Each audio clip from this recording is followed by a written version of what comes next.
नमस्कार दोस्तों, स्वागत है आपका हमारे चैनल में। जैसा कि आप जानते हैं हमारा पार्ट्स ऑफ स्पीच ख़त्म हो गया था। अब देखिए हम एक एक को अब अलग अलग देखेंगे कि उसके टाइप्स क्या होते हैं और उसके बारे में पूरी डिटेल से देखेंगे। ठीक, तो चलिए शुरू करते हैं आज का वीडियो। जैसा कि देखिए हम पार्ट्स ऑफ स्पीच में क्या पढ़े थे। पहला हमारा क्या था, नाउन था। तो क्या द नाउन, आप इसका मतलब डिफिनेशन जो होता है वो जानते ही हैं। तो और इसके कितने प्रकार होते हैं हम यहाँ पर हम देख लेते हैं। How many kinds of noun. तो वहाँ कितने होते हैं हमारे, 5 होते हैं। The noun is kinds of 5। ठीक है, पहला हो गया हमारा प्रॉपर नाउन, व्यक्तिवाचक संज्ञा। कॉमन नाउन, जातिवाचक संज्ञा। कलेक्टिव नाउन, समूहवाचक संज्ञा। और चौथा मटेरियल नाउन, पदार्थवाचक संज्ञा। और पाँचवा अब्स्ट्रैक्ट नाउन, भाववाचक संज्ञा। ठीक, यही हमारे 5 होते हैं। और देखिए बारी बारी से इनको हम एक एक को समझते हैं क्या क्या, मतलब क्या क्या चीज़ के है। जैसा कि पहला हमारा क्या है, प्रॉपर नाउन है। ठीक, मतलब व्यक्तिवाचक संज्ञा। देखिए प्रॉपर कहने का मतलब यही है कि हम जिसके बारे में बात करेंगे, ठीक ना। अगर मान लीजिए यहाँ तो व्यक्तिवाचक संज्ञा वो दिया, वो अलग सी बात है। मतलब किसी एक व्यक्ति के बारे में बात होगा और जो व्यक्ति, जिस व्यक्ति के बारे में बात होगा उसको मतलब हम प्रॉपर, देखिए यहाँ से याद कीजिए। याद करने की कोई ज़रूरत नहीं है, लेकिन यहाँ पर आप देखेंगे प्रॉपर नाउन मतलब किसी व्यक्ति के बारे में हमको पूर्ण जानकारी प्राप्त हो जा रही है जब, मतलब उसको हम, या व्यक्ति हो या वस्तु हो, मतलब कोई यहाँ ये मतलब ये नहीं है कि व्यक्ति है तो केवल व्यक्ति के लिए होगा। मतलब किसी भी एक चीज़ के लिए, मतलब जिसके बारे में हमें प्रॉपर मतलब जानकारी प्राप्त हो जा रही है उसे हम क्या कहेंगे, प्रॉपर नाउन कहेंगे। जैसे कि हमारा मान लीजिए हो जा रहा है कि पंडित नेहरू। पंडित नेहरू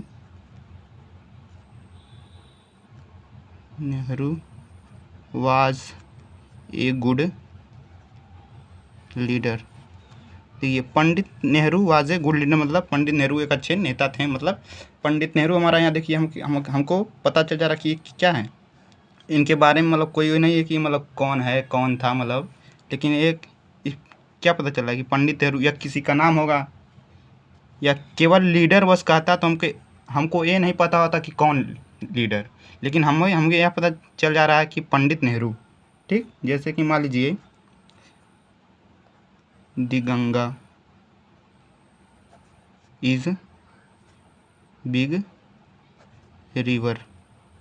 देखिए अगर केवल नदी हम कहते हैं तो हमको ये नहीं पता चलता हम किस नदी के बारे में बात कर रहे हैं। ठीक, लेकिन यहाँ पर अगर कह दिया दी गंगा, ठीक, तो यानी कि कहने का मतलब उसी किसी खास नदी के बारे में बात कर रहे हैं, यानी कि the Ganga is a big river मतलब गंगा एक बड़ी नदी है। जैसे मान लीजिए Agra is a big city. मतलब क्या, आगरा एक बड़ा शहर है, नहीं Agra is a big city. तो हमारा क्या हो जाएगा, यहाँ आगरा क्या हो जाएगा, हमारा प्रॉपर नाउन हो जाएगा। ठीक, ऐसे ही मान लीजिए किसी का भी नाम आ जाए, मोहन, सोहन, गीता, ये सब क्या कहलाएंगे, हमारे सब प्रॉपर नाउन कहलाएंगे। और दूसरा क्या हमारा है, दूसरा हमारा है, देखिए क्या दूसरा हमारा है, कॉमन नाउन।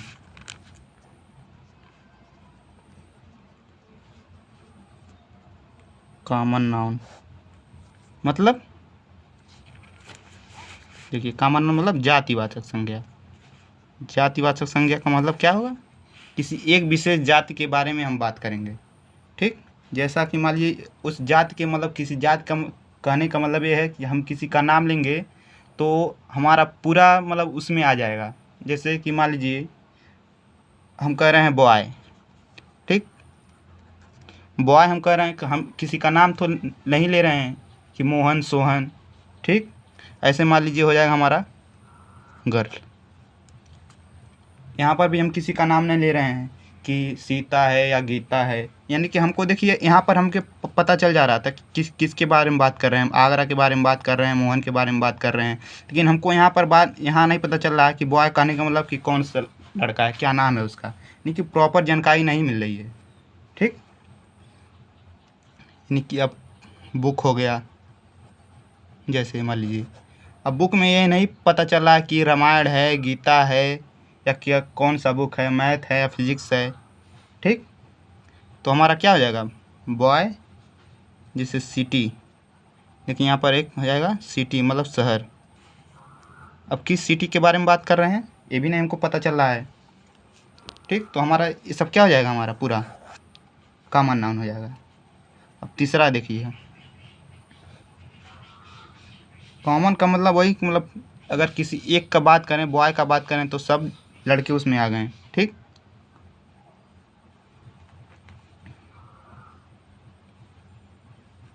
तीसरा हमारा क्या है, कलेक्टिव नाउन। कलेक्टिव नाउन मतलब समूहवाचक संज्ञा होता है, यानी कि मान लीजिए 2-4 लोगों को अगर हम कलेक्ट कर लेते हैं तो हमारा एक समूह बन जाता है। मान लीजिए कोई भी चीज़ हो, जैसे मान लीजिए 4 किताबें ही हों, अगर उसको एक जगह रख कर अगर उसको क्या कहेंगे, द बंडल ऑफ बुक्स, तो वहाँ पर बुक का एक बंडल हो जाएगा। अगर मान लीजिए एक ही किताब हो, तब हमारा कौन सा किस में आएगा, कॉमन नाउन में आ जाएगा। लेकिन अगर किताब का नाम पता हो तो प्रॉपर नाउन में आ जाएगा। अगर एक से ज़्यादा किताबें हो तो हमारा कलेक्टिव नाउन में आ जाएगा, यानी कि द बंडल ऑफ, मान लीजिए यहीं अगर लिख लें हम द बंडल ऑफ बुक्स, यानी कि किताबों का एक बंडल हमारा क्या कहलाएगा, कलेक्टिव नाउन कहलाएगा। जैसे मान लीजिए अगर कि हमारी एक से ज़्यादा किताबें होंगी तभी बंडल बनेगा, अगर एक किताब रहेगी तो बंडल ही नहीं बनेगा। ठीक, जैसे मान लीजिए क्राउड, क्राउड क्राउड मतलब क्या होता है, भीड़। भीड़ जो देखिए हमारी, एक लोग रहेगा तो भीड़ तो होगी नहीं, जाहिर सी बात है, अगर एक से ज़्यादा ही लोग होंगे तभी भीड़ होगा वहाँ पर, मतलब क्या हमारा कलेक्टिव नाउन।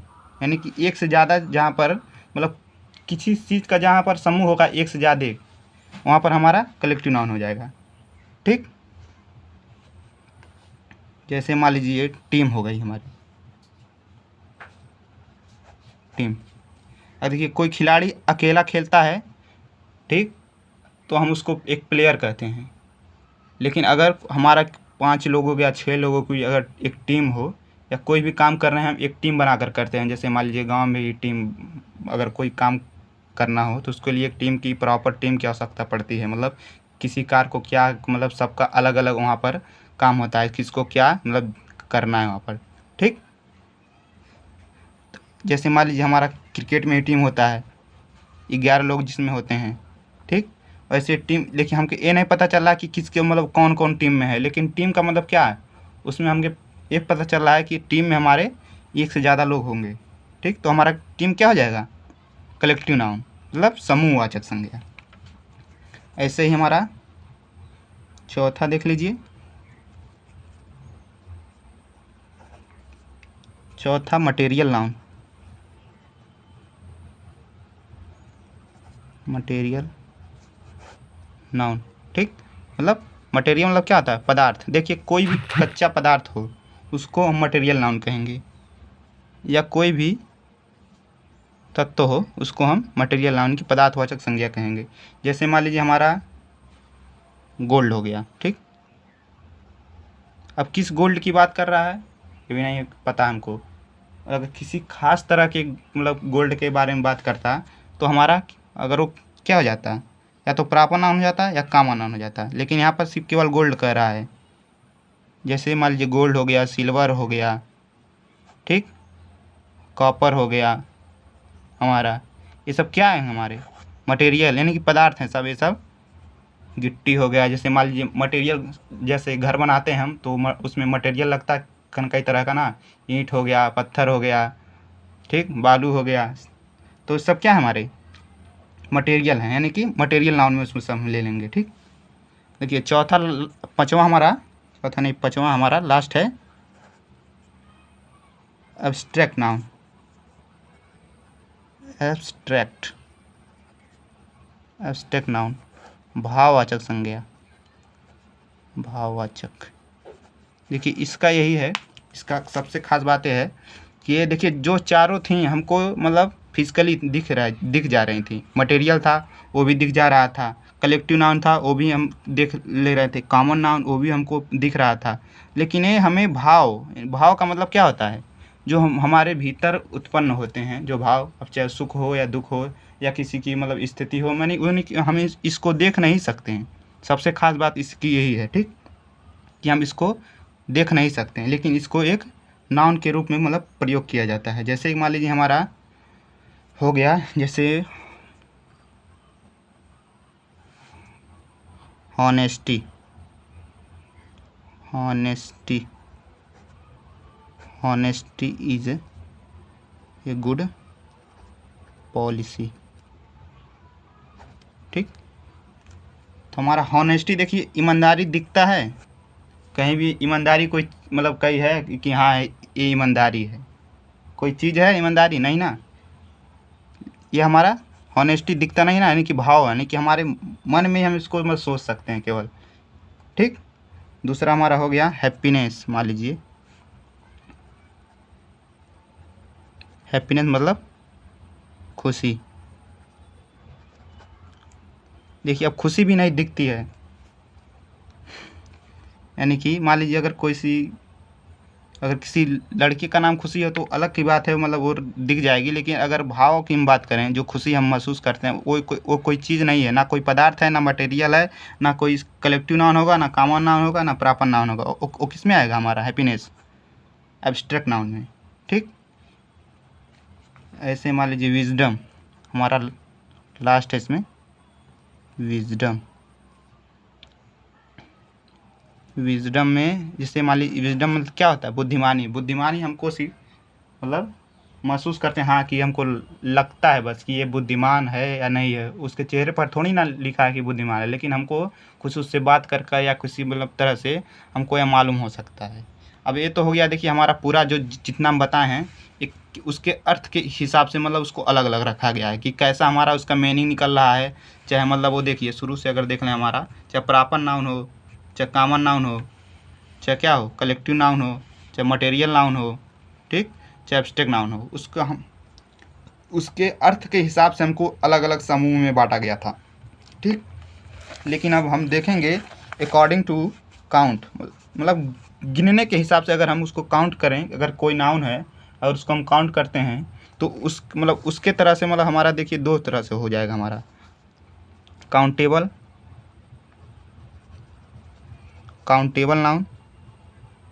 काउंटेबल नाउन में मान लीजिए देखिए ज़्यादातर सब आ जाते हैं काउंटेबल नाउन में, मतलब जैसे हो गया हमारा पेन हो गया, मतलब एक कह सकते हैं 2 पेन 4 पेन तो हम गिन ही सकते हैं। अब इसकी इसमें काउंटेबल में भी देखिए दो तरह का हो जाएगा हमारा, एक सिंगल हो जाएगा, एक प्लूरल हो जाएगा। मान लीजिए जिस भी तरह से हो, पेन, बुक, ये हमारा क्या है, देखिए काउंटेबल में वह मतलब नाउन है, काउंटेबल नाउन वह नाउन है जिसको हम गिन सकते हैं, ठीक। अगर दूसरा क्या हो जाएगा अनकाउंटेबल। अनकाउंटेबल में मान लीजिए जैसे हमारा आ गया, अनकाउंटेबल में क्या आ जाएगा हमारा, मान लीजिए इंक आ गया, इंक को हम गिन सकते हैं कितना इंक है, नहीं ना गिन सकते हैं। वाटर आ गया, वाटर को नहीं ऐसा कहते हैं 1 बूंद 2 बूंद, अगर 1 बूंद अगर ड्रॉप की बात करेगा, देखिए ड्रॉप की बात करेगा तो उसको हम गिन सकते हैं ड्रॉप को, लेकिन वाटर को नहीं गिन सकते हैं, ठीक। जैसे मान लीजिए मिल्क आ गया हमारा, ये सब क्या है हमारे अनकाउंटेबल हैं, और जो हमारे बाकी सब हैं काउंटेबल हैं, ठीक। तो यहीं पर आज हमारा नाउन पूरा ख़त्म होता है, और नेक्स्ट में हम नाउन के बाद क्या हमारा आएगा प्रोनाउन, उसकी पूरी हम उसके टाइप्स लेकर आएंगे। तो अगर वीडियो अच्छी लगी हो तो ज़्यादा से ज़्यादा शेयर करें। धन्यवाद।